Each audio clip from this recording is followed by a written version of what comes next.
Welcome everyone. So thrilled to be starting another one of these series. If you've done one of these before with me, welcome back. If you haven't, welcome. I'm very excited to get to know everyone and a little bit about you. But first, I'm going to make sure everyone has the attendance link. I'll put that back in the chat box.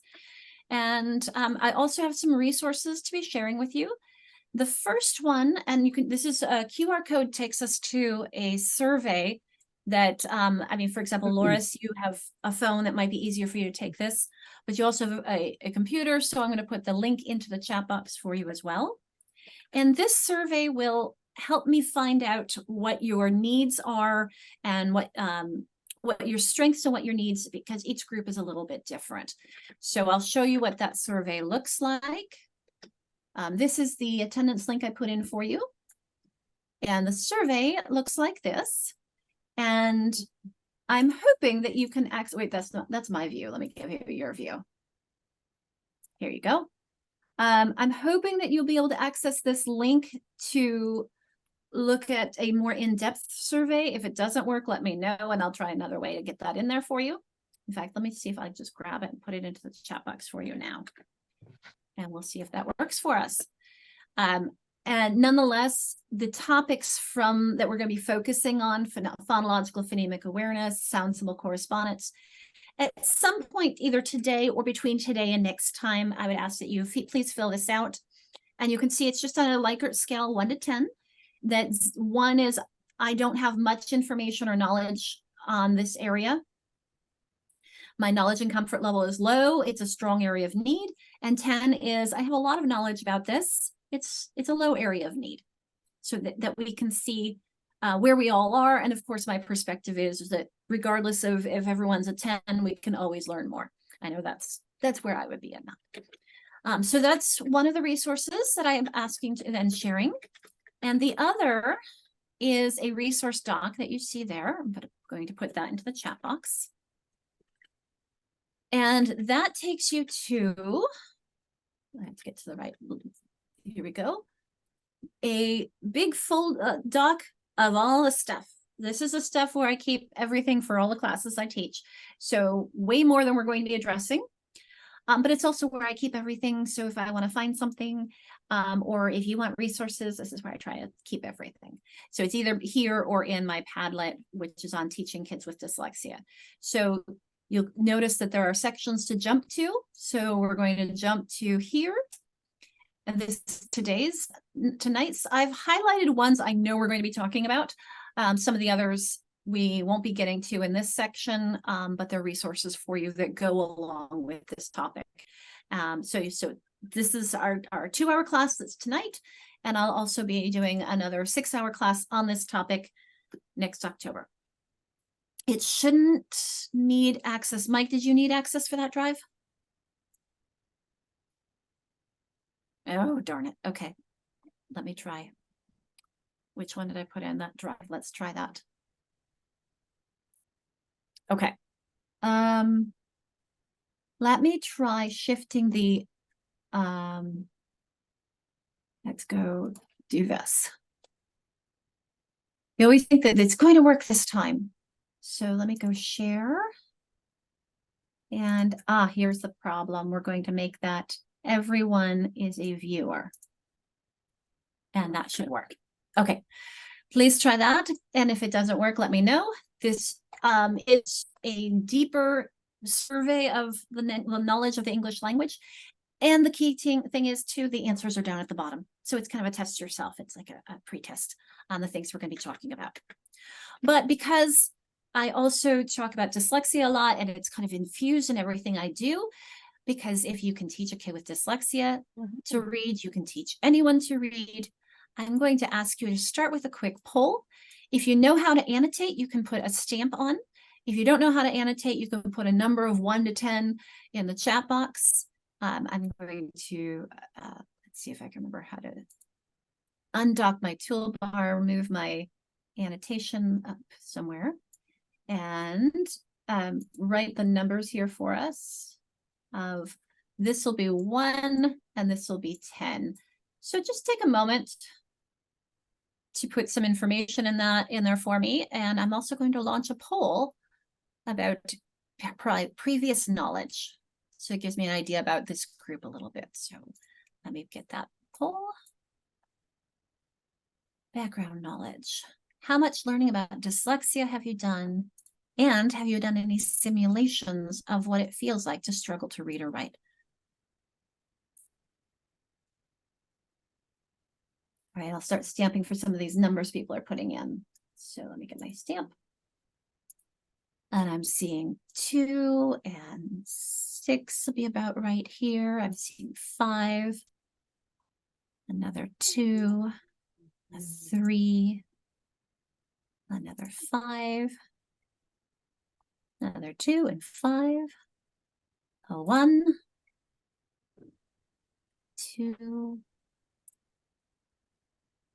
lots of 5s. People going, yep, I'm in the middle there. Another 3, 2, 5, 3, 1. We've got another 6. So people are on the stronger end. 5. Real. A few 1s there. Thank you for everyone for sharing.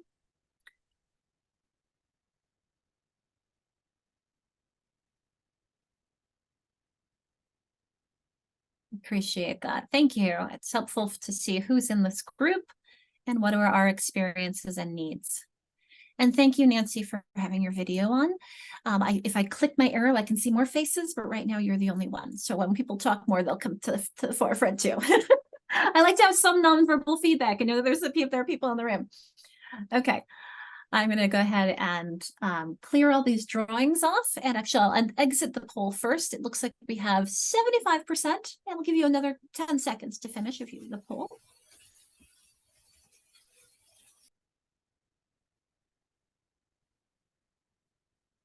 And 5, 4, 3, 2,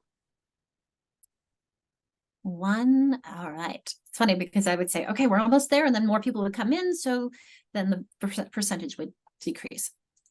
Okay, I'm going to share the results so we can see the variety we have. So we have the majority have said none. We have some people who have done like about an hour or 2 professional development, like the Glean. And if you aren't familiar with the Glean opportunity, I'll take you there in just a minute after I clear off this screen. We have some people who've done about a 6-hour PD, one who's done more than 6 hours, and 3 who've done no PD, but have done some conferences and read articles and books. And it looks like the majority have not done simulations. So I will say I'm trying to get to each ESD to do an in-person opportunity, because while simulations, I can do them virtually, they're so much more powerful in person. So I'll try and sprinkle a little in from time to time, but I think that that's useful information as well. Okay, so I mentioned the Glean free opportunities. I want to make sure everyone's aware of those. So I'm going to clear all that off, clear all drawings, and go to the OSPI website. Not there. Where was it? Oh, here we go, under handouts. So I'm going to get my mouse here and go to the OSPI About Dyslexia page. I'll put that into the chat box for you if you're not familiar with it. It's where a lot of useful resources are. And down here under professional learning, you see this 3rd box down. This bottom link are all my classes, and they're all free through OSPI, including this one. And then this second one, this Washington State Structured Literacy Bundle. This is available, as far as I know, just through this June. So please pass it in bed. Thank you, Christine. I hope you feel better. No worries. People do what they need to do. There we go. So this bundle, as far as I know, is only available through June. Please pass it on. It is free. There are a lot of really great opportunities here. And if you want to know a lot more about dyslexia, I highly recommend not just the 2-hour intro understanding dyslexia and dysgraphia, but this deeper dive. It says it's for school psychologists, but I've taken the course, and really anybody can take it. And I think it's useful for anyone who wants to go deeper than the other one does. So that is in the chat box for you as well. Okay, so that was some introductory things. I do have a few other introductory things that we're just going to start with. One is I like to start with a land, I have a colleague that does a land and labor acknowledgement. And thank you for sharing with us.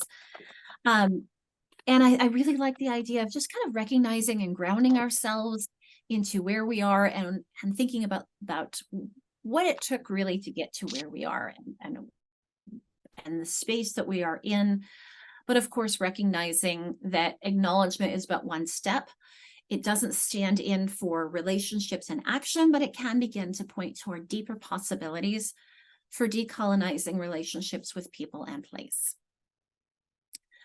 I also like to share anything about what are things that are going on. I haven't made a new one yet for the religious issues that are going on with the Palestine and Palestine and Israel issues, but I think that we just need to be kind to each other in general and recognize that we all have a story and we all have a background and a family member, and we all have people who are affected by everything going on in the world. And so the more kindness we can do, I think the better we can help make sure that we do the best we can as we can. So this is a acknowledgement of the pain and trauma from racism in our country, but it's also a commitment to centering our work to dismantling systemic racism and disrupting ableist structures. And at any time, if anybody has resources that they would like to share in the chat box for any of these acknowledgements, or if you'd like to share where you are or something that you'd like to bring to everyone's attention, please do. I'd like this to be a learning community. But to guide us in those learning communities, I want to share that I'm going to have these guideposts throughout. And I will be honest, I don't always remember to do everything. And so these are signposts for me, but they're also signposts that are helpful for our students. So I'm trying to make sure that all my practical strategies are explicit. If there's something that you will notice or you have ideas, please let me know and we'll add those in as well. In this case, so you can see a practical strategies, and there's an icon up at the top on the screen. The practical strategy here is that students with dyslexia or students with learning difficulties, or pretty much all of us, benefit from visual cues. It gives directions, it gives reminders, and it keeps us on track. But notice especially having the nonverbal icon as well as the words can help us remember what we're doing. So I've been moving toward these icons as an easier way for us to think about and remind us what we'll be referencing. So the handout one will be something that you can actually print up and take away. Then activities will be a chat box or a draw on the screen, or going into breakout rooms to chat with each other. There will be time to reflect and oftentimes discuss. So if you are a reflect by yourself, I'll have a room that you can choose not to go into the breakout rooms. But if you like to discuss, if you're a verbal processor like I am, that'll be an opportunity as well. And then the resources will be, there'll be websites where you can find it if more information. Okay, so a few Zoom tips. I have everybody muted upon entry. I think that's useful for the background noise, but if you have no background noise, feel free to be unmuted. I'd like it to be more of a realistic conversation as much as possible. And then I do ask that you rename yourself with your name and your district. I think that's helpful for us to have some context as to where people are joining from. And I love, Teresa, that you have kindergarten. That's helpful as well. So district/role/ whichever, anything just to help us give context when you share. So if you don't know how to do that, you can find the participants list and go to your name, and you can see next to it is the more option. And so you can just kind of rename yourself there. You can also go to your picture, and up in the upper right-hand corner, there's an option for renaming. There's also the option to hide self-view if you don't have that automatically. I find it helpful. I'd rather look at you and not myself. I find it distracting. So there's the mute button to unmute at any time. And then the reactions is where you find the raise hand option. unless you have an older version, that should be here under the reactions. And I ask that you please use the electronic raised hand, because unless you're Nancy, Jenny, Angela, Amanda, or Teresa, I can't see you if you do this. So, and Loris, now I can see Loris as well. Hi, Angela, thank you. So hence there's the electronic version as well. So, and feel free to engage. The more we are engaged, the more we are learning.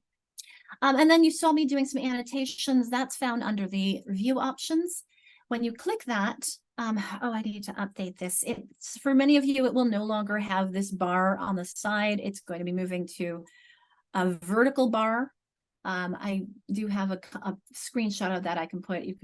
You can actually grab it and move it around where you want it on either side. But it looks pretty similar to this. And there will be an option for you to change the color of what you're writing with, as well as you can draw and stamp and do things, which some of you got an opportunity to practice that earlier. There'll be other times when I can help you out with that as well. Okay, oh, there it is. I did get a screenshot of that. I guess I left both of them in case people have two different versions. So I don't know if yours is on the vertical or it's on the horizontal, but lots of options. I like to create options to engage. Okay. So one more, I think but two more requests, and then we'll get into the outline.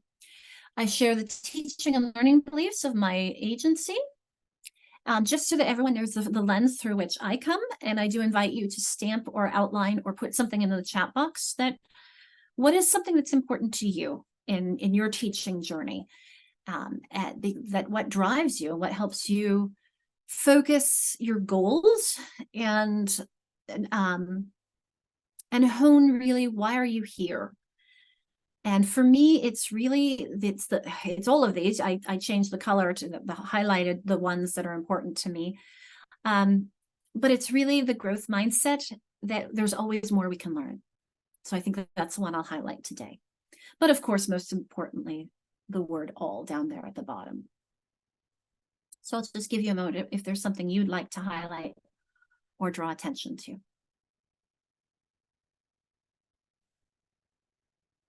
Jacqueline, that one used to say building relationships with students. And while I believe that is, and I totally, research says, and I believe that is important, it's also these relationships.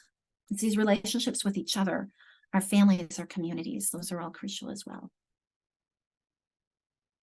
The student growth, thank you. Contribution, somebody shares my values. Courageous leadership, thank you. Contribution, grace. You can see through what I do, what's important to me. Student growth, the quality. Somebody, I'm going to add and highlight this, is that research says again and again that you are the most important element in the classroom. The resources that you use are important, the curricula, the tools, the books, but your knowledge is the most important element in the classroom. So thank you for sharing those. All righty, I'll give you another moment with that. Oh, thank you, Echo Echo. If that's not your real name, please let me know in the chat box and I can help rename it for you. Agreed, that safety and security is crucial. Go ahead, yes, are you unmuting? Let me fix it to you what your real name is. Sorry, I tried to change it. My name is Ikram El-Bakush, and I can put that in the chat. I tried to change it, sorry. No worries. I like to be able to call people by name because that's part of the relationship building, isn't it? All right. I will, that way, hopefully copy and paste. And there we go. And then we'll worry about districts on that later. Okay, that's a start. Ikram, thank you. Engaging all students, thank you. Yes, Heather. Oh, Kent. It's fun to see where everything's from. Okay, I'm going to clear all this off. And I have one last kind of request or getting to know each other. Clear all drawings. I mean, we'll be having lots of opportunities. We have 7 times together, 14 hours. But this is a request that as we work together, you can see there's, for me, that word grace down there at the bottom. That's my most important one, that we give ourselves and each other grace. So again, you can take a moment to stamp, or is there something I've missed here? Is there something that you think is important as we work together? Yeah. Thanks, Casey. Feel free to unmute if you'd like to orally add something, or you can add something to the chat.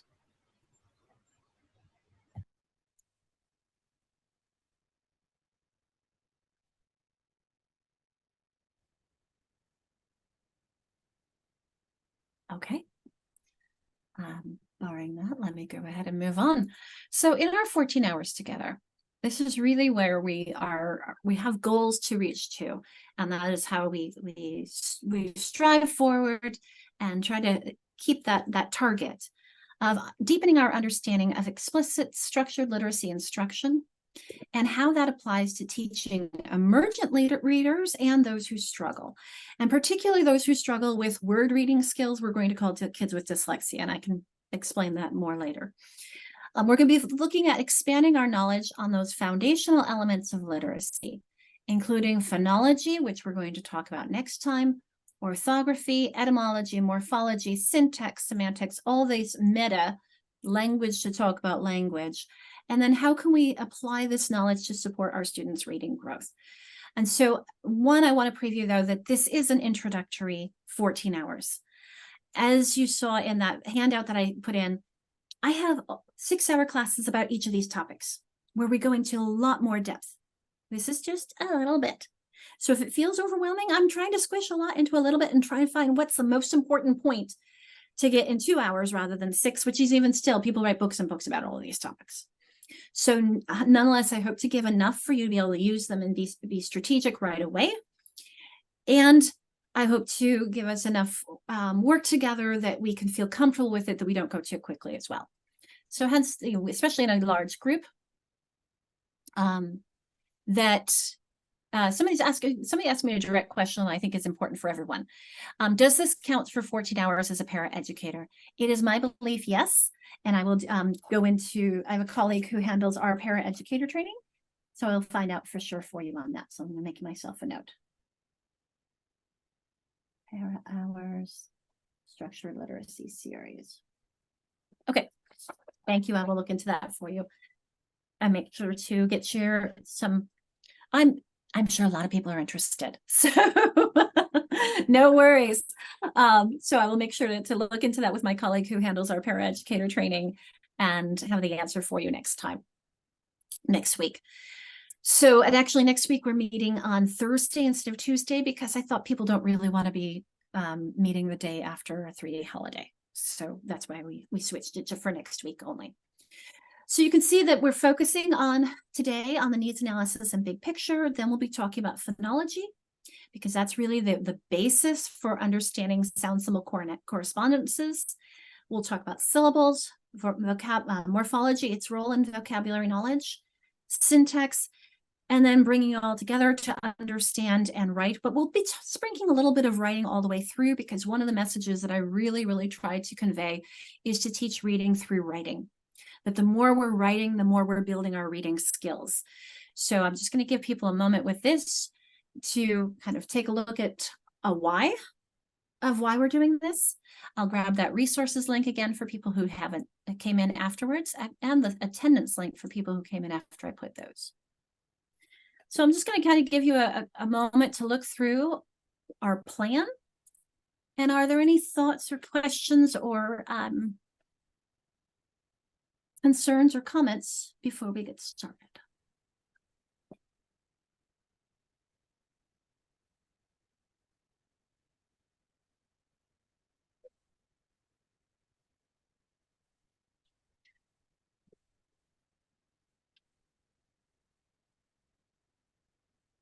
I'm also going to grab the needs analysis. It's a survey of your strengths and needs for those of you who came in after that as well.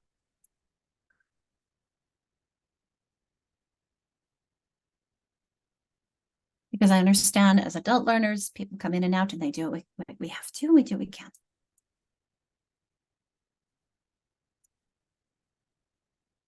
Okay, lack of seeing any hands. Feel free to stop me anytime. I'm also going to give you the Jamboard for some introductions.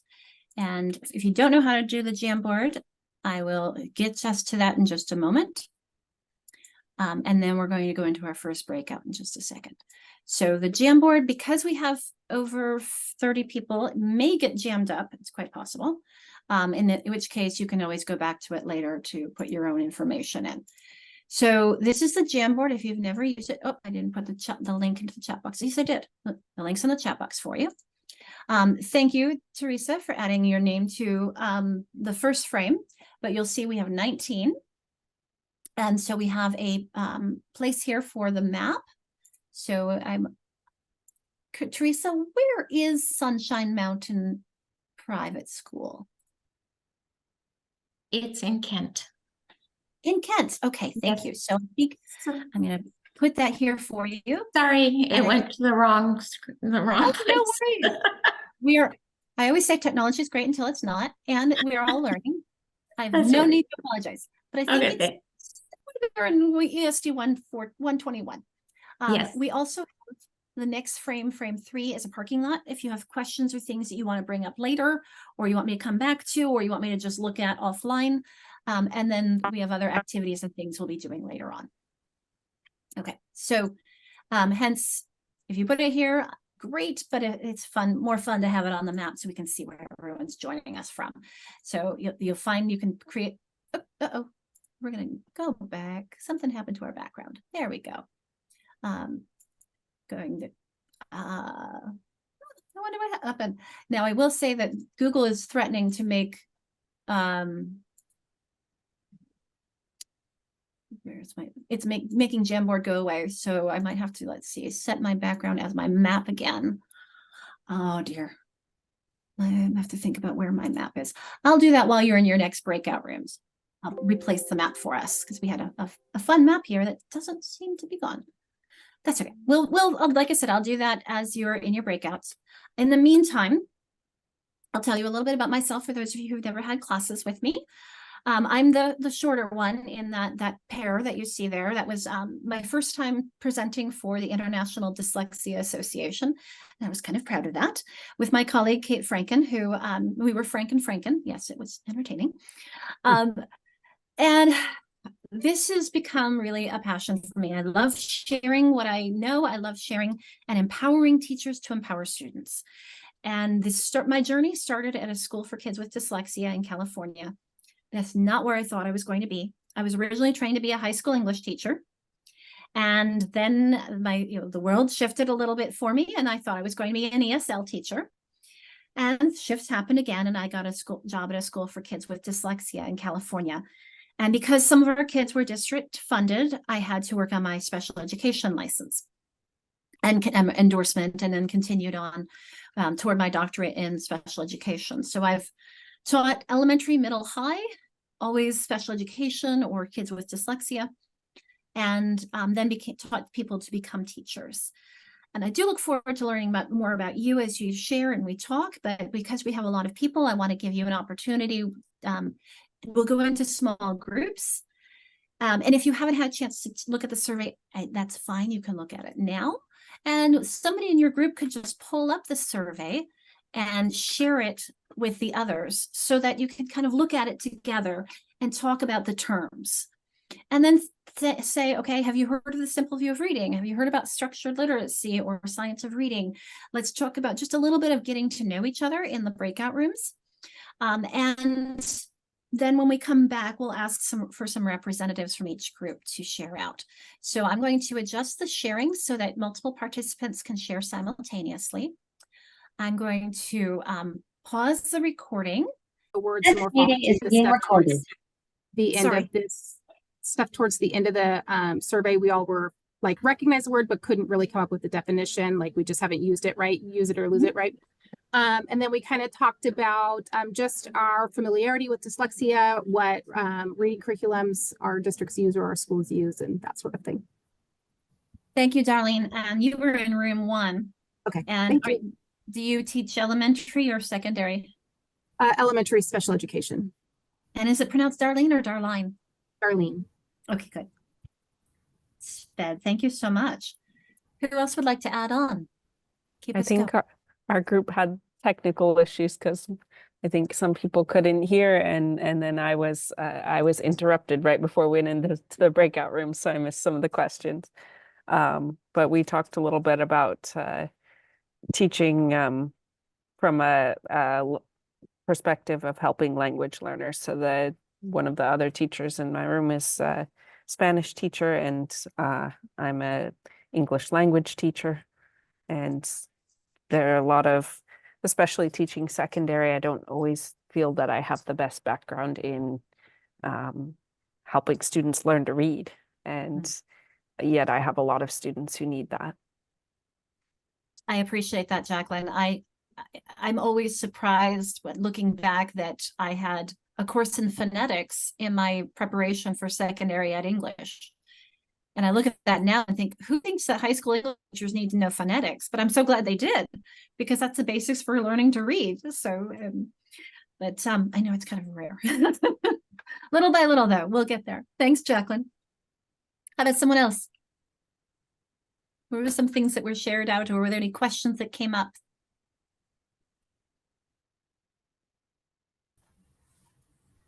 I was in one group and we weren't exactly sure what survey you were referring to. We were trying to figure that out, but we got to talk to each other about where we come from. And I taught first grade for several years, and then we had somebody who's a paraeducator and does LAP and MLE. And then somebody else who is in a program where they work with students with special needs that are graduated from high school, and it's a program that helps them with a job and giving them the skills that they need, and they work that job. And it was really fascinating to hear the different backgrounds, and all of us come to it being like, we don't really feel like we know that much about dyslexia, or we haven't had specific professional development on it, but we're very excited to learn and to see what that can do in the positions that we're in right now. Thank you. I appreciate that. Thank you, Melissa. How about one more? And I did put the needs analysis survey in the chat box as you were talking, Melissa.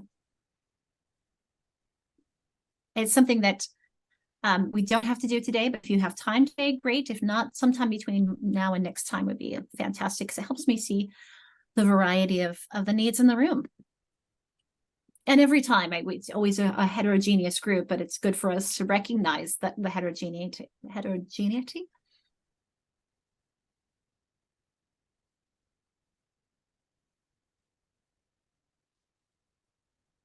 Linda or Elizabeth, you're not muted if you'd like to share. Elizabeth, you had a group in your room. Go ahead, Linda. Yes, I came in and I had two groups and just kind of having troubles. I started out with my phone, but then it wasn't working very well. So now I'm on a desktop. I'm a paraeducator, and I was just interested. I teach in the LAP program for kindergarten through second, and I teach a lot of the sounds and different things, and the dyslexia is what I was interested in. So I'm just interested also in hearing what everyone else has to say, because I see there's lots of teachers and different titles of people that are doing this program. So as far as linguistics, I haven't heard much about that yet, but hopefully I'll hear a lot from everyone else. But just interested in what you have to share with us. Thank you, Linda. What district are you with? Mead Schools. It's in Spokane, Washington. I've had lots of participants from Mead throughout the years, so thank you and welcome. Glad to have you. Thank you. Okay. Well, I do know that the linguistic terms do tend to scare people sometimes, and I do want to say we're going to be supportive. I mean, there was one person that I think I spent 5 minutes helping that person recognize that one concept. It might have been that there were two sounds that the letter X represents, or that the QU, even though we always teach it as one, it's actually two sounds, the K, woo. And I'll spend the amount of time that we need But at the same time, that's partly why we go into breakout rooms, is so that there are some people who need things and some people who don't, and let's all help each other, because I want it to be a supportive place where we all learn together and make sure that we all get what we need. And sometimes it may be a review for some, and it may be new for others, and so we need to make sure that we are accommodating and supportive of each other throughout that process. All right. So for some of you who know about the linguistics, this may be some overview and reminder. And for some, this may be some new information. We're going to start off with that big picture of reading. And this is something that you'll see in many different forms. I will be revisiting this again and again. This was originally, I saw this in print in Sally Shaywitz's book, Overcoming Dyslexia, but it's based on work from the 80s, which you'll see later will refer to the simple view of reading. That in order to understand text, we really need to be able to get the words off the page ourselves. That's the decoding. Decoding leads to word identification. The difference being word identification is I can identify it automatically, seemingly on sight. I just recognize it. The decoding process, identifying it, is really sounding it out and figuring out what it is. The comprehension piece is, what does it mean? So I need both of those. And what are the linguistic systems that go into both? Notice the comprehension is made up of discourse. This is how we use language. So for example, I'm going to use language very differently when I'm talking to my colleagues or my boss than I would when I'm talking to my kids. And I hope that they learn to do that code switching as well. Somebody mentioned ESL. The discourse is the appropriacy, or how I use it, or what I use my language for in different contexts. Syntax is the grammar. We'll be revisiting that. And semantics is meaning. We're going to be revisiting those as well. So those are parts of the language system that lead toward comprehension. And phonology really is at the base of decoding. This is highlighted and called out and really spent a lot of time in any book that you'll see on dyslexia, because this is where the breakdown happens for our kids with dyslexia. Notice too, this is the most direct route to decoding. So this is one of the reasons why we have extended time as an accommodation for kids with dyslexia as the most common, because I'm going to get out my annotations here. If you are struggling here, I should have a red instead of black. Let me get my red thing. If this is your struggle, you can use these skills to help you in your comprehension and understand what you're reading. It's just going to take you extra time. This is the most direct route to identifying words, is through your knowledge of sounds and how they affect our language and how those are written in print, and its relationship with meaning. So there's a really complex relationship in English. Okay, so whoops, I somehow have that twice. My apologies. I'm going to zoom out a little bit more. I tend to zoom out and zoom in so we see the big picture, and then we see the details, and we see how those details fit back into the big picture. So this is zooming out a little bit further. What we were just talking about is that language comprehension you'll see here in language and knowledge. And what we were talking about, the word reading, the decoding piece, you see here as far as that decoding accuracy. Let me get some more lines for us to highlight what we're talking about here. I'm going to make it dark blue. Of that decoding accuracy, which is built on your phonemic awareness. And once I get it right, I start doing it fluently, meaning automatically without thinking about it. And that leads to my reading with a proper expression. So you may have heard this prosody, rate, and accuracy when we're talking about reading fluency. I will say, though, I look forward to the day that we talk about, when we talk about syntax, because this prosody piece, and I really should actually, don't disappear, I'll leave that one. This prosody piece, I feel like, is really misunderstood, because accuracy and rate are based on individual words, whereas prosody is the words working together. I'm seeing some nods. This is more than just those individual words, because you can't read individual words with expression. You have no idea what they mean until you put it in the context. So when we have words working together, then I realize where to pause, because I'm reading in meaningful units instead of word by word. So that's the prosody piece. When we talk about syntax, we'll talk about fluency. A couple other features here that we're not talking about is a metacognition. I'll put that on a fading one. But this is another important piece for us to think about, is how we think about learning, how we recognize and stick with it. That's my motivation and my engagement, my stick with it strategies, my fixing strategies, my monitoring. How am I doing? Am I keeping with it? So that's another piece of the big reading comprehension puzzle. And then, of course, the oral language pieces, which I will be honest, there's so much here. And this is one that we could spend a lot more time on, and I really wish we could. But because so many of our kids, the basis of word reading is identifying those individual words. So that's really where we're going to be spending a lot of time, is in that fluency piece.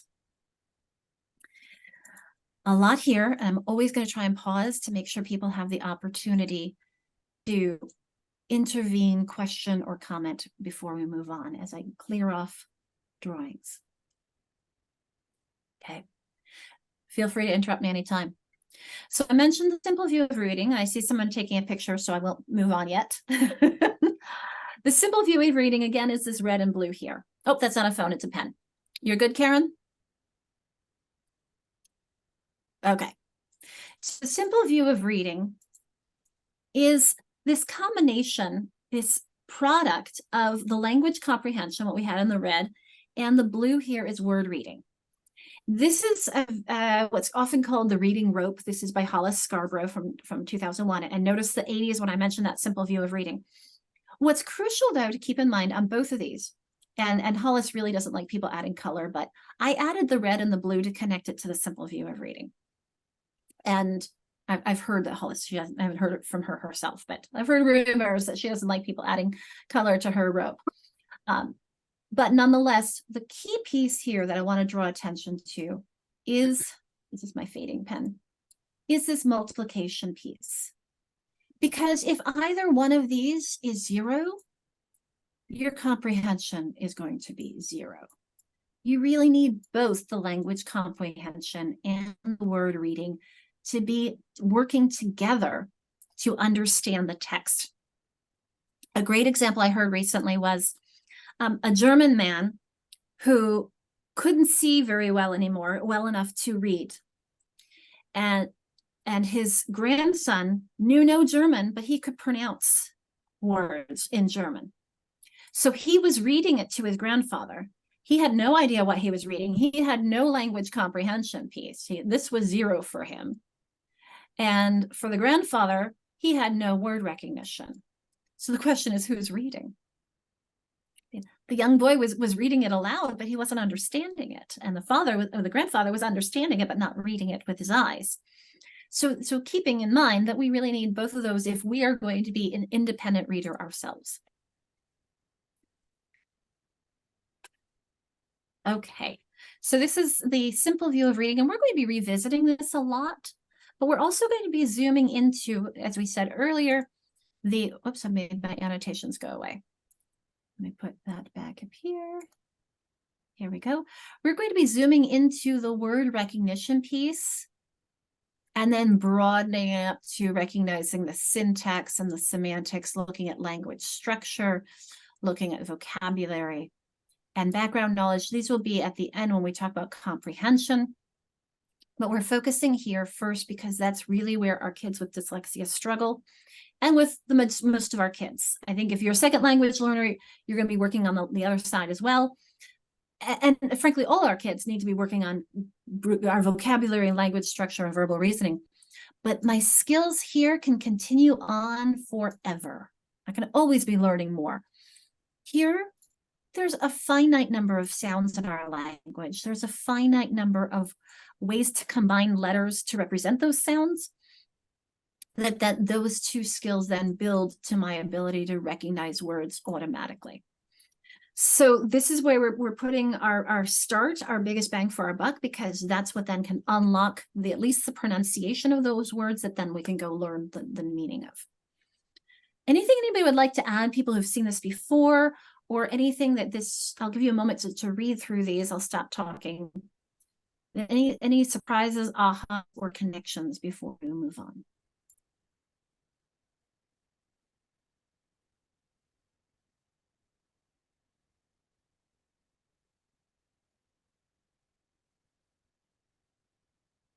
Oh, I have a resource to share you. It's not in my text.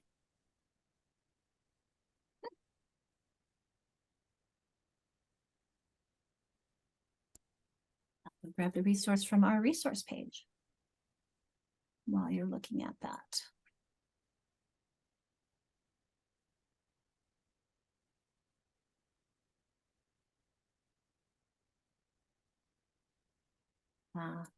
The resource is where you can find your own copy of this reading rope.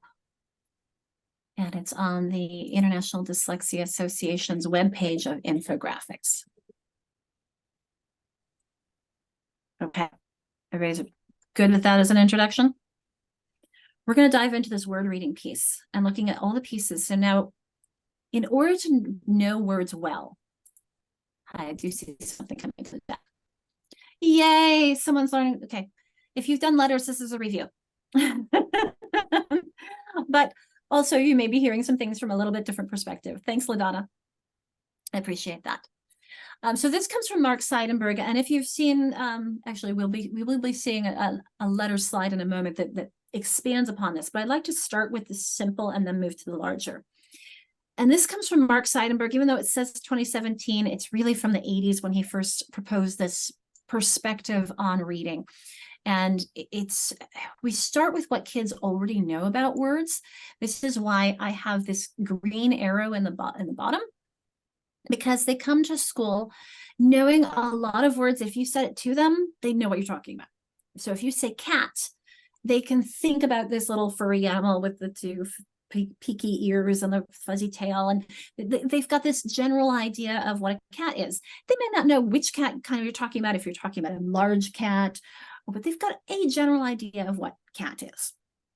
So this is their oral vocabulary that they come to school with, and that we build their written version on. And so then we help them learn that these letters are representing those sounds. And so this is called mapping these words. So when you've mapped a word and you've bonded the oral sounds, which they've already stored, to those written letter strings that represent those sounds. So I want us to think for a moment, and this becomes then their written vocabulary. So if you think about your phonological vocabulary, those are words you know the sound of. Hi, Maureen, I'm going to mute you because we're getting feedback. And if you want to unmute, just feel free to contribute, and I'll stop talking. So your phonological lexicon are the words you know orally. If someone said them to you, you recognize them and know what they are.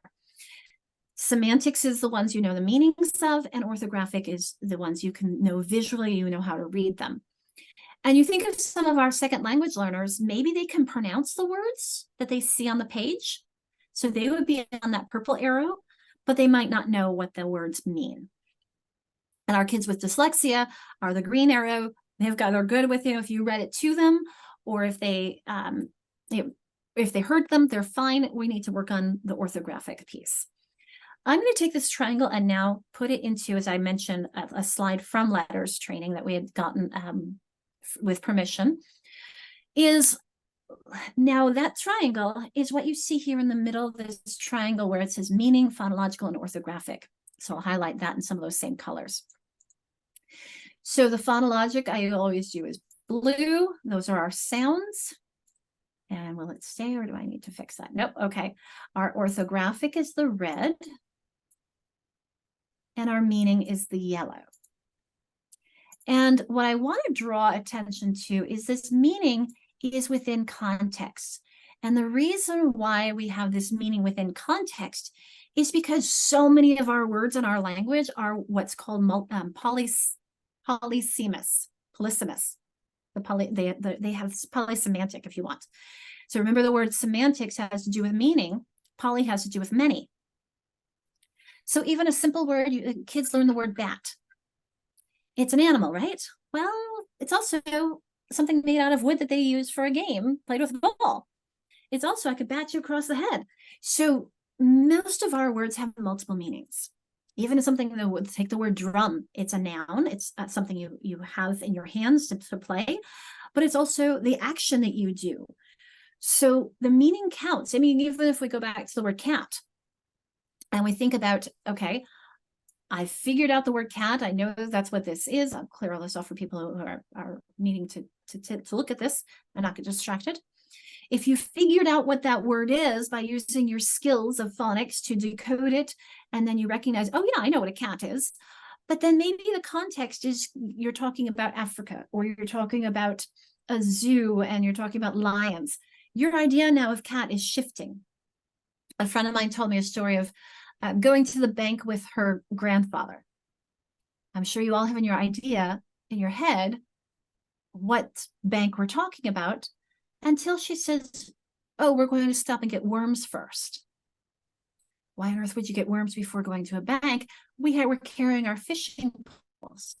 So they were going to the river bank. So you have to think about what's the context, because the bank itself has several different meanings. Okay, we just had a breakout, so I'm not sure if we're ready to go into a reflection. So I'm going to get, I went through this quickly. We had a lot of really dense images here. Whoops. So I think we would go ahead and combine a reflection time with a bio break. So you saw the bio break thing, because we've been together for an hour almost, a little over. So I'm going to put this opportunity for you to kind of think about what was new about the previous slides, anything that you want to explore further, or anything that was confusing about. Like you said, we have someone who's letters trained, and we have people who are brand new to this, and everything in between. So we're just going to give you some processing time with this. I'm going to pause the recording. We're just going to take about, let's do, I was going to say 2 to 4 minutes. If you need to take a stand up and stretch, let's do 3 minutes, and I'll take the average of that. And when we come back, we will move on to a little bit about just some whole group conversation, and then we'll get into what dyslexia is and some recommendations. Okay, so I'm going to pause the recording now. Okay, I'm recording it for people who can't make it, or who need to come in and out and who have technical issues. Is there someone who would like to share some highlights from your discussion, or would like me to jump back to one of those images to have a conversation about one of them?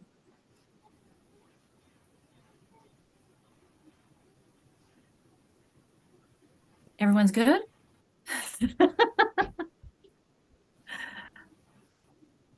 Well, I just want to say, in our group, we were saying that a lot of this we know and we understand. It's just reviewing and the terminology and putting it all back together is what we needed. Fantastic. Thanks, Teresa. I love that, because that means we can go more quickly on that type of review.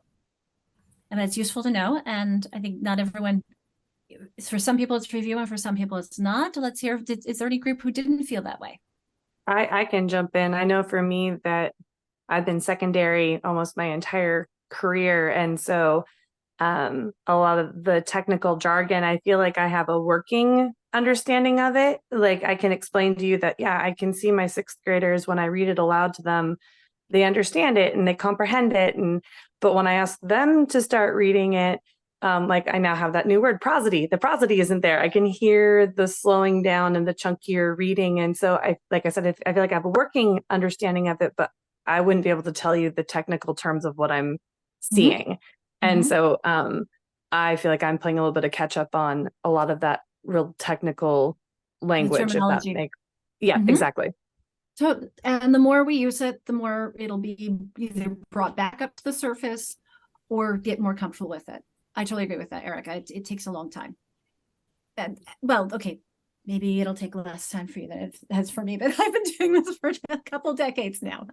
Hence the familiarity and the ease, because the more you do it, the more comfortable you get with it. Mike is saying that Group 8 wants to know a little bit about dyslexia. So I think let's see if there's anybody who wants to. You can raise your electronic hand if there's anybody who wants to talk about those previous slides. Otherwise, we can go right into the slide about dyslexia. I will say though, Mike, what we're doing is just a brief introduction today, and I actually do have a simulation we'll do next. I will say that when you, a couple of things I want to draw attention to. Number one, we don't diagnose, and nor do we have to.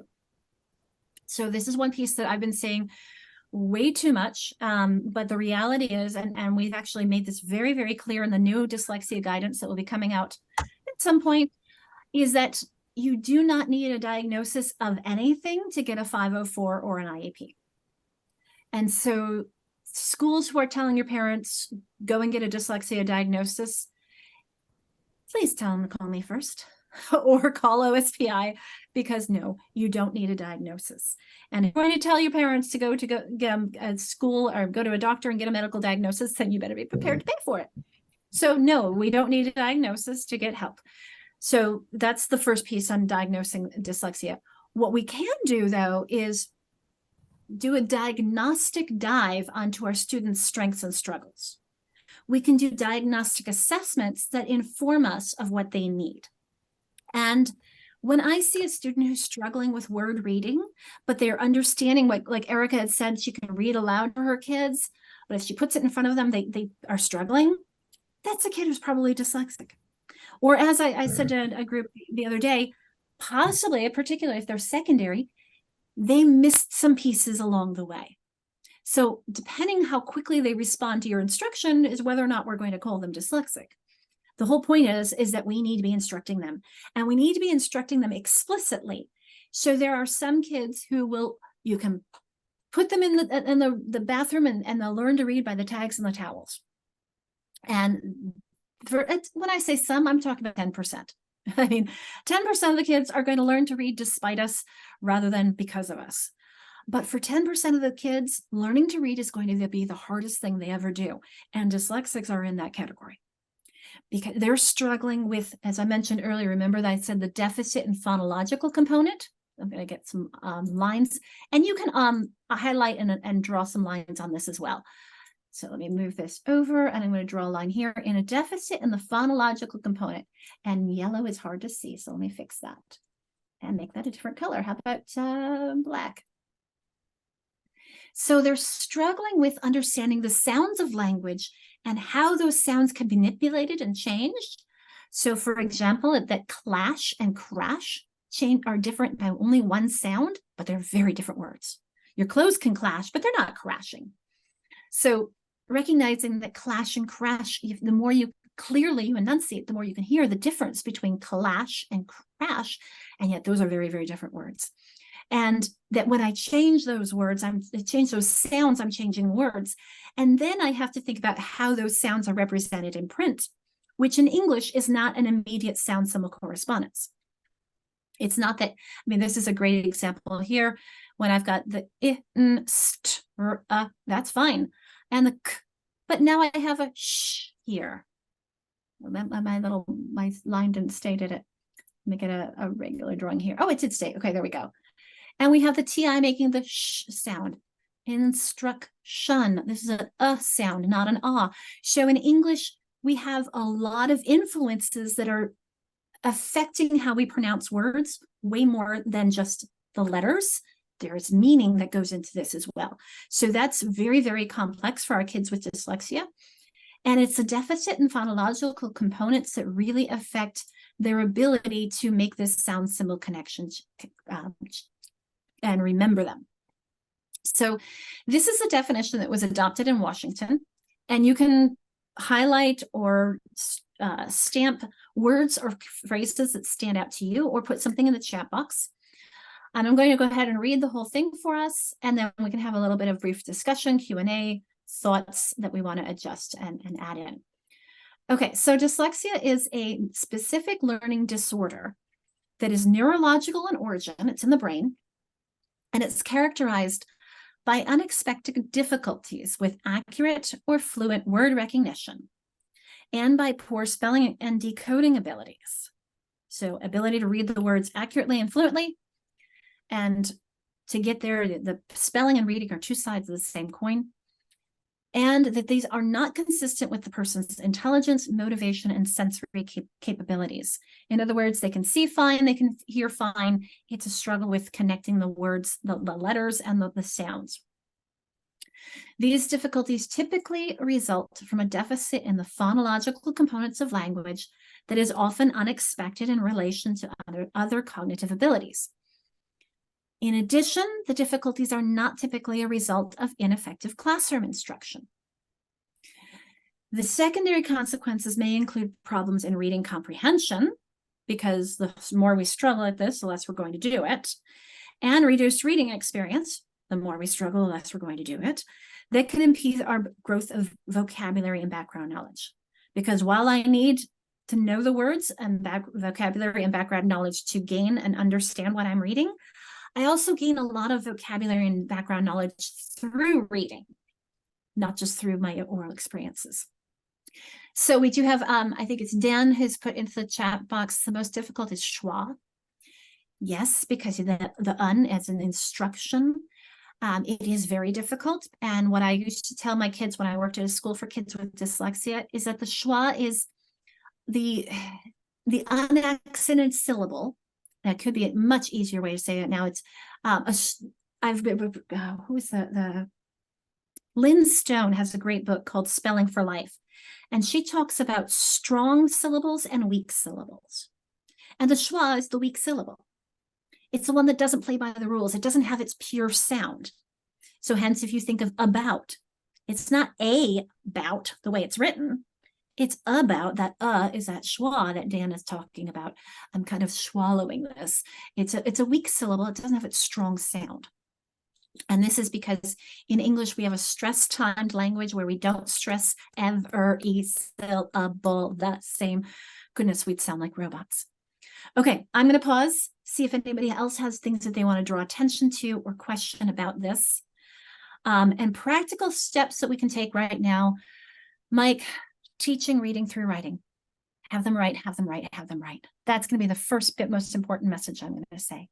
The rest is going to be a lot of work. Phonological awareness is going to be key, helping them recognize the sounds. We're going to do a lot of work with that next week, and then attaching those sounds to symbols the week after, little by little. And frankly, this takes a lot of work for some of our kids. And so it's convincing them to do that work is another really key piece as well. And some of our kids might be more resistant. Can you repeat that process again? Yes. Yeah. Sorry. Say that again. Which process are you talking about? I can't talk while you're unmuted, so I went ahead and muted you, but you can unmute again. Can you repeat that process you said was difficult for some of the kids?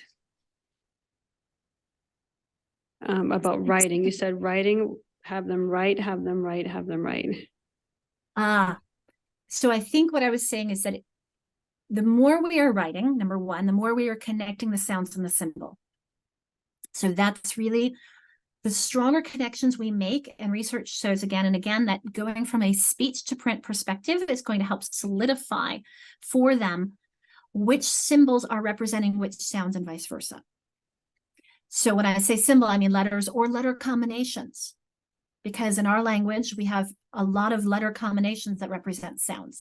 Think of, for example, IGH. That represents long I, right? Unless it's preceded by an E, in which case it's long A, like in sleigh and way and the number 8. So this process takes a lot of work for our kids with dyslexia, and making that connection, that sound symbol connection, the best way to do it is to have them write, do lots and lots of writing. In fact, Mike, you said you work with secondary, right? I recently found a great article that I think I still have up here somewhere. Yep, I do. I'll put it in the chat box for you, which is evidence for how writing can improve reading. And I'll put that in for you and anyone else who's interested in that. Yes, Heather points out, dysgraphia is also a common difficulty. Yep. It certainly is, and many of our kids with dyslexia have dysgraphia, and hence let's use tiles for them. If it's the actual physical act of handwriting is difficult, we can use tiles, we can use letter cubes, we can use cards. The more we can help them draw attention to the sound symbol correspondences, the stronger effect we're going to get in their reading as well. Erica's saying, I see a cascade effect where they don't engage as much with reading, and therefore every class, because you read in every class. Exactly. Totally agree with that. It becomes this, what's called a Matthew effect, which is in reference to, I think I've heard a Bible passage that I'm not familiar with, but the Matthew effect in reading is that if you can read, you do, and you get better. And if you can't read, you don't, and you don't get better. So hence the kids who struggle with reading really need us to help them get there. Okay, I'm not seeing any other hands raised, or comments. So I'm going to move us to, I do have some resources in the chat box before I move on to here's a dyslexia fact sheet from OSPI. And hopefully all of these links will still be working because they are working on their website. And I already put the dyslexia advisory group, the all about dyslexia page, but I'll put it there again for you. Okay, on the next slide, though, as I mentioned, we're going to do a couple of simulations because I want you to feel what it's like to recognize that reading is in the brain, not the eyes, because this is a huge misnomer and misunderstanding, that people think that because our input as we read is in the eyes, that we have a visual memory for reading, and we don't. It's a phonological memory that's contributing. So we're going to start with this. If you've seen this image before, please don't give it away in the chat box what it is. If you've seen the movie Fat City by Rick Lavoie, which stands for fear, anxiety, and tension, and if you want the copy of that, I can make sure you get a link. So my question is, I can tell LaDonna, you've never seen this before, haven't you? My question is there anyone who's never seen this before who can tell me what this is a picture of? It is a photograph. It's a very bad grainy photograph. Is there anyone who can tell me what this is a picture of?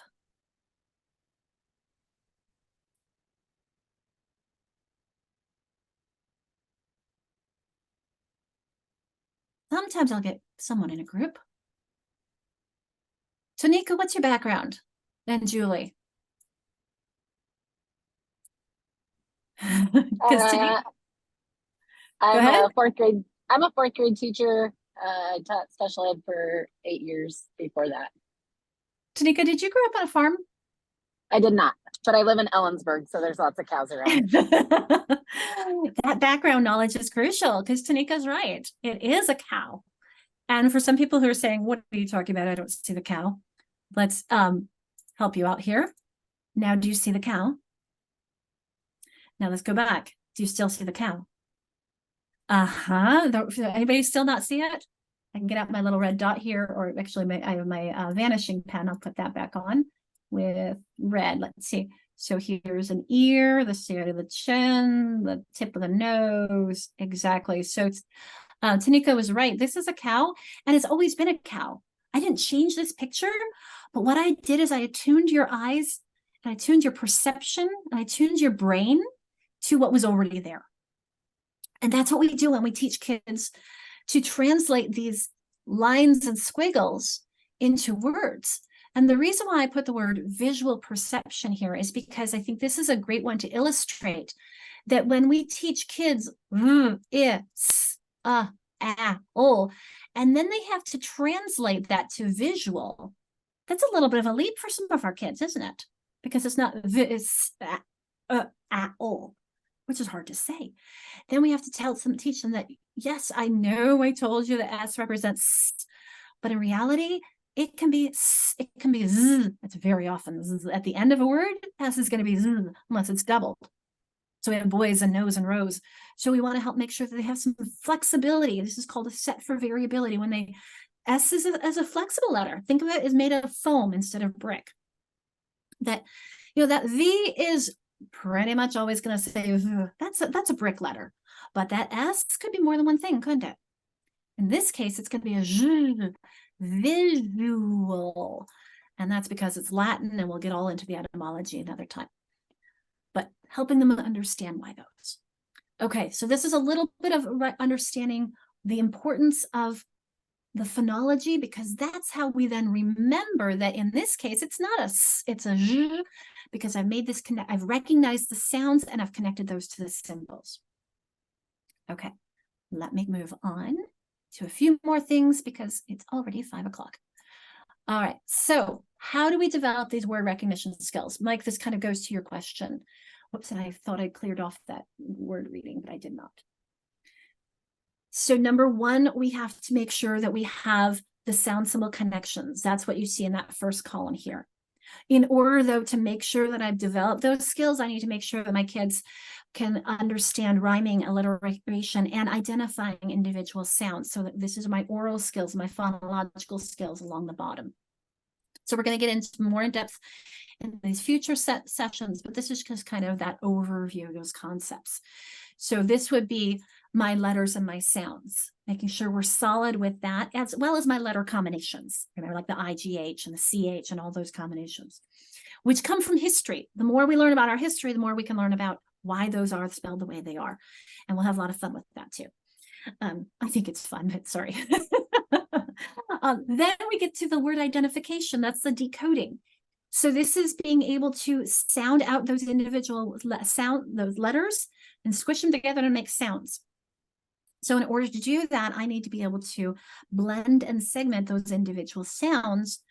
And then if I can start manipulating those sounds, like remember I said clash and crash are just different by one sound, then I can manipulate and say, well, if I take the ul out of clash and I change it to an it becomes a new word. So this becomes my ability to recognize words seemingly on sight by automatic word knowledge, or what we call sight words. And we know that that KN is only at the beginning, and it makes the n sound, and that OW says oh, like in snow, and or it could be O like in window, but in this case it's no. Snow and no. I was thinking the other one. Ow like in cow. We already did that one. And then we have the have. I don't need that E for the A, but there's another reason there. We'll talk about it in a couple weeks. It's all of those things that go into my knowledge about words that help me recognize them automatically. Okay, we do have time for a couple more things. So how do we get here? Well, the reality is we all are going to go through these same steps, regardless of whether or not we realize it. Remember earlier I said 10% of the kids are going to learn to read from the tags on the towels if you lock them in the closet. And 10% of the kids are going to struggle. We're all going to go through this process, but those kids who learn to read despite us might not realize this. I was one of those ones. I felt like I went from 1 to 4 without even noticing the other steps. But my brain went through these steps. So I want to make sure that we understand them, because a lot of the kids I taught were stuck at stages 2 or 3.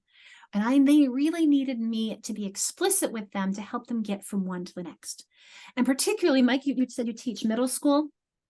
As they get older, it gets easier to draw and to talk to their logic and to recognize, yeah, I know that it's weird, that W in the word two, but connect it to 20 and 12 and between.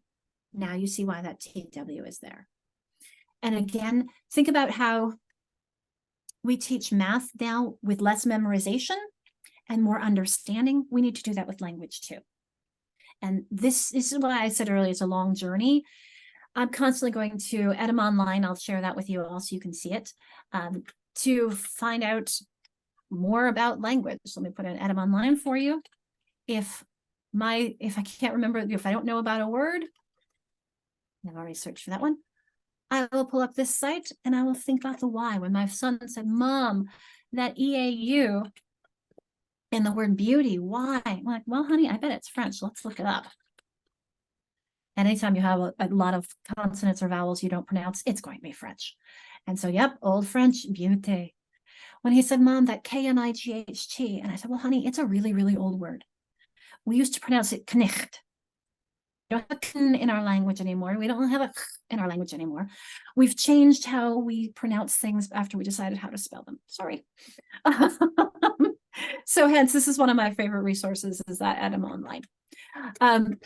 Jessica asked a particular program or programs that, frankly, the International Dyslexia Association was originally called the Orton Society, because it was started by Samuel Orton, who was a neurologist who worked with Anna Gillingham, who was a psychologist, and they created lessons for kids with dyslexia.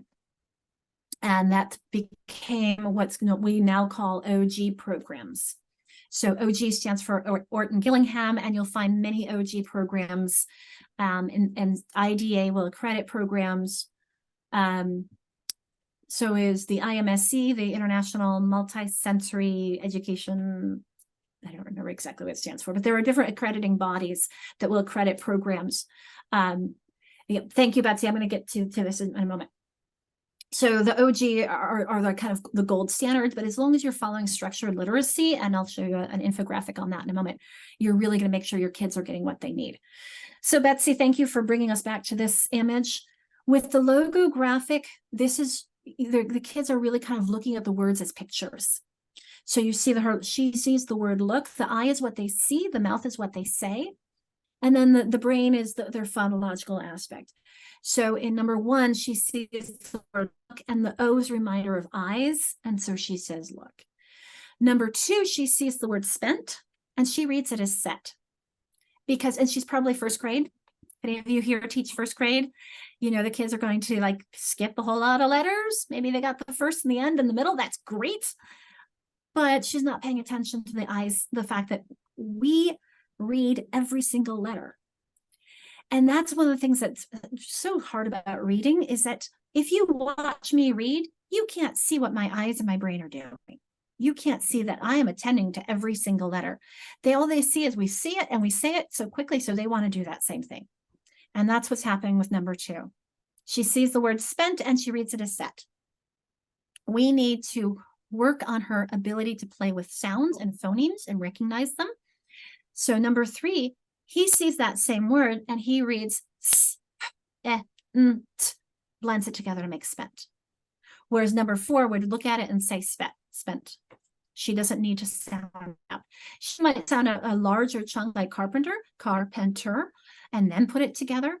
But she's got some chunks. She's got some memory for these units, like in spent. She's been able to read that without having to sound it out. Number 3, he might need to sound it out each time he sees it. So we need to work on his ability to play with phonemes and sounds and change them so that he can remember it next time he sees it. So there's a lot of work that he's going to need to do there. So I hope that language talked it through enough to make sense of what's on the right. Give me a thumbs up if you were good on that. Did that help with that, Betsy? Why I have the eye is what he sees, the mouth is what he says, and the brain is his phonological processing in that. Thank you for the thumbs up, Tanika. Appreciate that. Okay, so next, as I've been telling you about that top 10% and the low 10%, I find this image helpful for that as well. And I cannot believe I don't have her site on here. I'm gonna have to grab it for you. This I find useful for us to remember that while we all are going to go through that same process, we might do so at different speeds or with different needs for support. So I'm going to go and grab the link to this for you so you can go and find it on your own and look for more information on it. But I'm just going to ask you a question too as I'm doing that, is where are your kids? Are the majority of them in that orange, the yellowy green? Where are most of the kids you work with? Mike, I assume yours are probably in that down orangish, maybe some red. You can stamp this too if you'd like, or put it into the chat box. And if you don't want to turn your head, I can do that for you. The blue says linguistic processes, executive functions, psychological aspects, and environmental circumstances affect learning and vary within person and group. She added that because she wanted to make sure people recognize that these aren't homogeneous groups. They're even within, you will find variety. And that data informs our instruction and our practice. We want to make sure that we're differentiating both our content and our processes. Great, Liv. I see light green to orange. To some people working in the middle. Red and pink down there in kindergarten. Kindergarten, you're growing your skills. You've got a lot to do. We've got some light green. Glad to hear. And again, Hopefully some of the next time when we talk about phonological awareness, we'll give you some assessments to try. When we talk about sound symbol correspondences, we'll give you some assessments to try and get a little bit more understanding of really where are their strengths and struggles. Thank you for that. Okay. So going to the structured literacy, how do we do this? Hopefully this is the right, there we go. That link is no longer good. I'm going to have to find you, get you a good link for this. This is the structured literacy that we made for OSPI. And it was, I don't think it's going to be work this link. It was on the public website, but as I said, they've been making some changes. So let's see if it works before I into the chat box. That's what I thought. Okay. I'm going to grab you the Google version because who knows when they're going to put it back up on the OSPI site. So Science of Reading, Structured Literacy Overview. I want to make sure you have access to it because what it does is it goes more in depth. Let me clear all that off. As to each of those elements you saw in that infographic. So let me grab this for you. Because when I said earlier, you want to make sure that what you're doing is structured literacy. You want to make sure that you're hitting all of these points you see here. As you see at the bottom, oral language, that's our base for the instruction we do. And we build up toward understanding written language by paying attention to the sounds of our language, that's the phonology, to the symbols that represent those sounds, that's the orthography. And then doing those things fluently, automatically, with the goal that we can understand them. So I'll just give you a moment with that. And I'm also going to share then a process for looking at the needs for this. So this is from OSPI, but we built this based on the circles that you see here. The one on the left is from Literacy How, and the one on the right is from International Dyslexia Association. And we can connect these to our simple view of reading. So I'm just going to give us a moment to talk about what you see here in the middle. Notice we talk about phonology, sound symbols, correspondences, syllables, morphology, syntax, semantics. That circle on the right from IDA, those are the elements of our series. Somebody asked me when you were going into your last breakout, the dates for the rest of the series. Let me grab that for you, because I have here are all of our dates. Days 1 through 7, and here are the dates on that. So I'll put that into the chat box for you. Okay. So this is the instruction that our kids really need. Make sure that we are attending to and building their oral language, and then make sure that we're paying attention to their sounds, how those sounds are represented in spelling. The syntax is really where your prosody comes in that we talked about earlier, so that our students move away from individual word by word reading to reading in meaningful chunks. Understanding the subject chunk, the verb, the predicate chunk, the chunk that tells you where or who. Under the table, the prepositional phrase tells me something about a book or something. The book could be under the table, the dog could be under the table. This tells me where. So those chunks, that's the syntax piece. And then of course, some vocabulary and the text expression. And when we're looking at our kids' needs, we're going to take these pieces and we're going to start with comprehension because that's our goal, right? And we're going to drill down to what are the needs. So that's what you see in that triangle on the left. The triangle on the right is building up to their needs. So I'm going to give you a link of this assessment for us to talk about how we, whoops, that was not the right one to do. Let me try that again. And I see something in the chat. So I'll grab this, put it in for you. Oh, you're welcome. Okay. So I'm going to pull this up so we can see this assessment because I think it's very useful for us to look at. Come on, go to decision diagnostic tree. Now, this isn't an assessment specifically, but it's a way of looking at how can we see whether or not our kids have what they need. Let me make this a little bigger. So remember I said reading comprehension is our goal. That's at the top there. If they're able to read at grade level, great, we work on grade level, right? How many of you are here because your kids are working at grade level? Yeah, no hands are going up, right? Okay, so your kids are struggling to read and understand what they're reading. All right, let's check how well can they read a passage orally? So this is the reading fluency. If that's at grade level, great. Okay, we need to work on their vocabulary and their comprehension. Those are their skills. The top part of that reading rope that we had.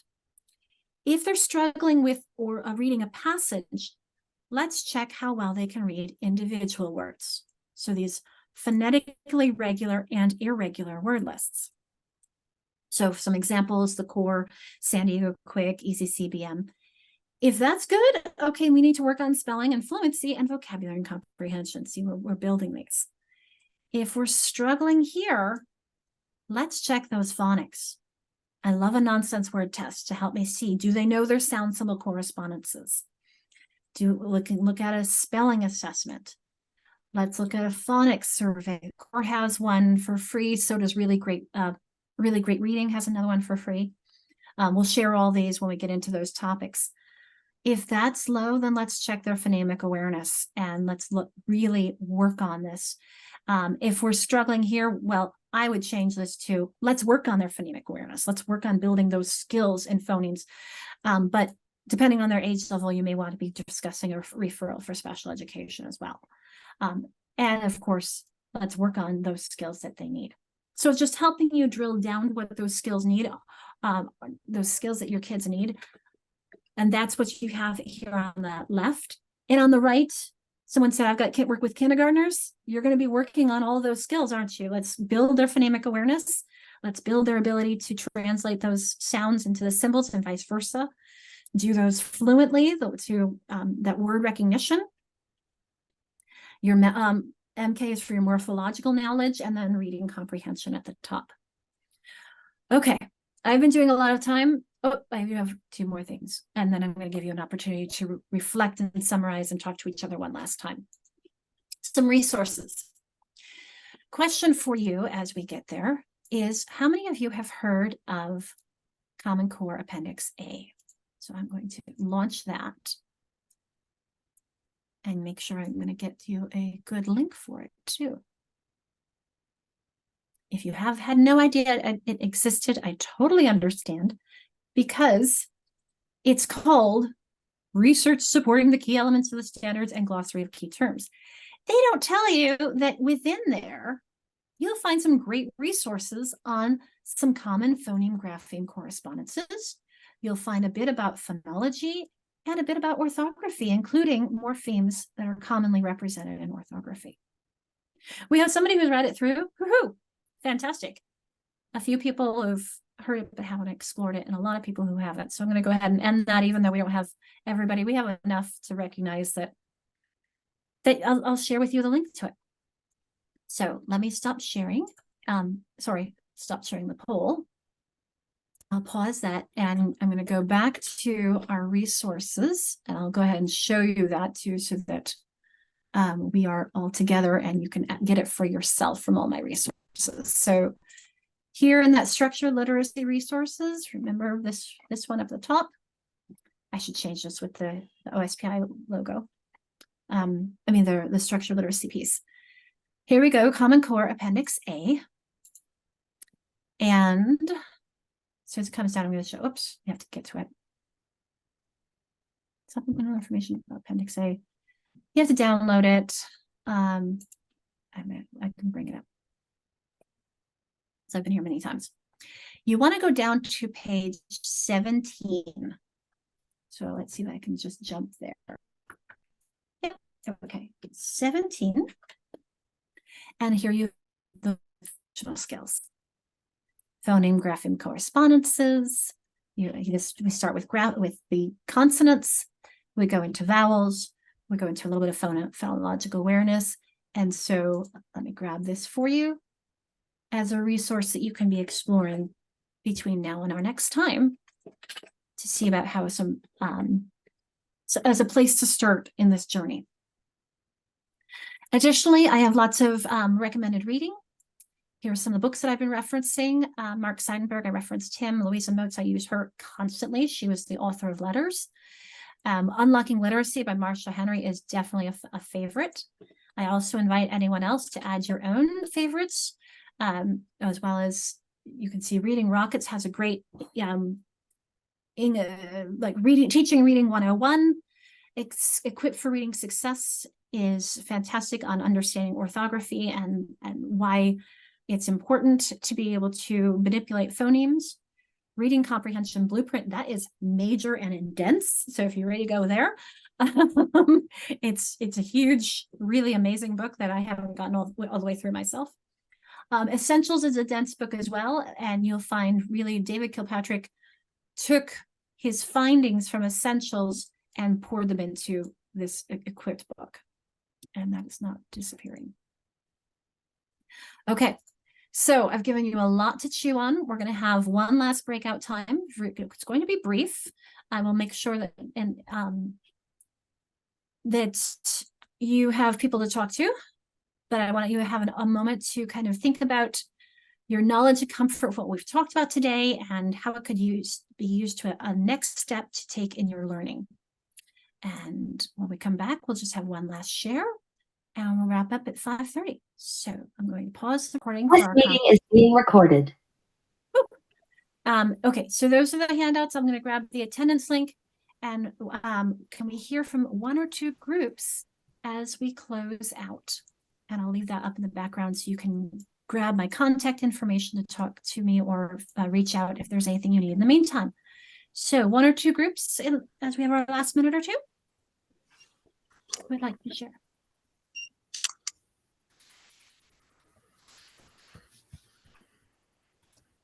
I hope you had a good conversation. I'll go back and prompt for you. A summary, a reflection, a comment, a thought. There isn't much of a prompt in there writing. I do. I will. Go ahead, Karen. Yeah. So I personally loved the diagnostic checklist, hierarchy, whatever you want to call it. Incredibly useful. And the other piece that I didn't know about, I'm ashamed to say, was Appendix A. So those are start somewhere. Takeaways, places to start. Thank you, Karen. Yeah. I understand. I don't know how I stumbled upon with that Appendix A because it says your research supporting the standards. It doesn't say that. It's got some really good stuff in there. So hope you have fun exploring. How about one more and then we'll close off the night.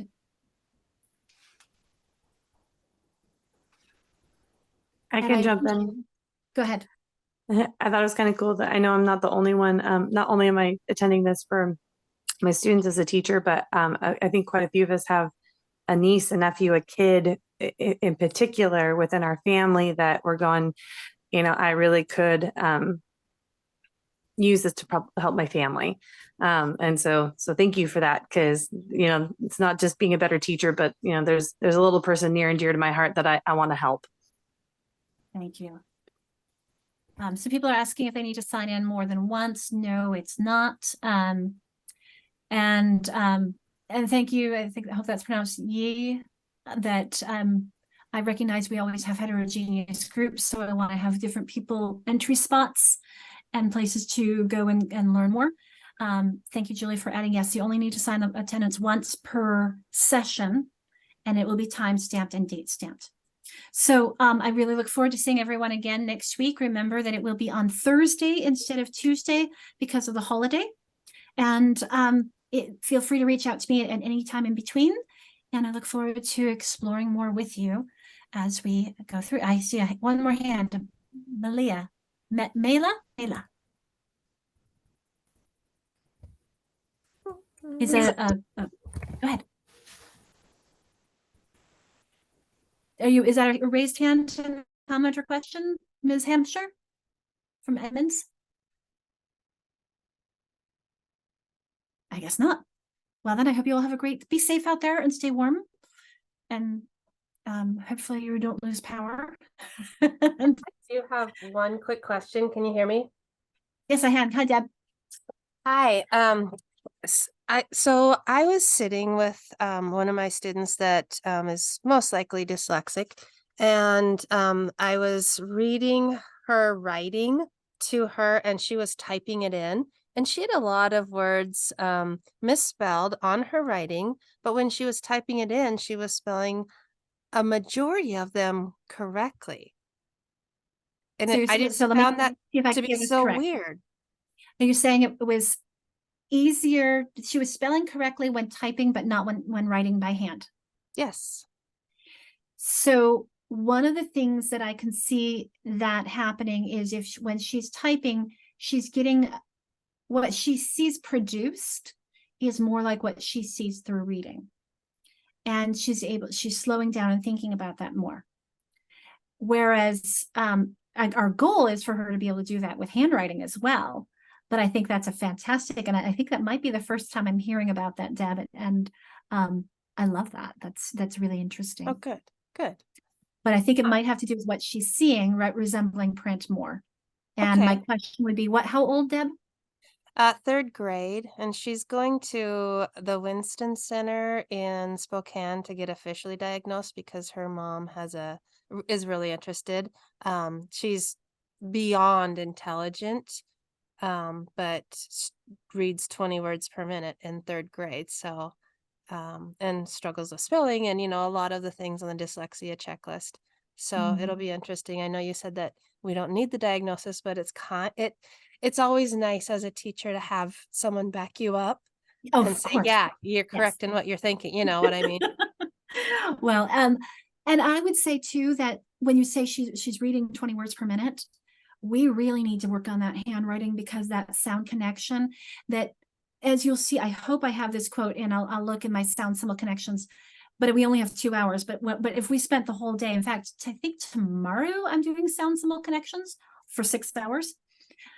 And one of the quotes from Linnea Airy is talking about the graphomotor movement, leaving a memory in the brain. So it's helping you really solidify that connection between the sound and the symbol. Because if you go H, house, H, house, H, house, the movement is helping create this memory for that sound symbol connection. Okay. Malia, might be more helpful to put in the chat, or using the annotation piece. There's a text piece. You can do text. Oh, can I look in the chat? Yes, your audio doesn't. Oh, you can put a question into the chat. Thank you. If you're Thank you, Deb. And yes, the more we can do with handwriting, the better.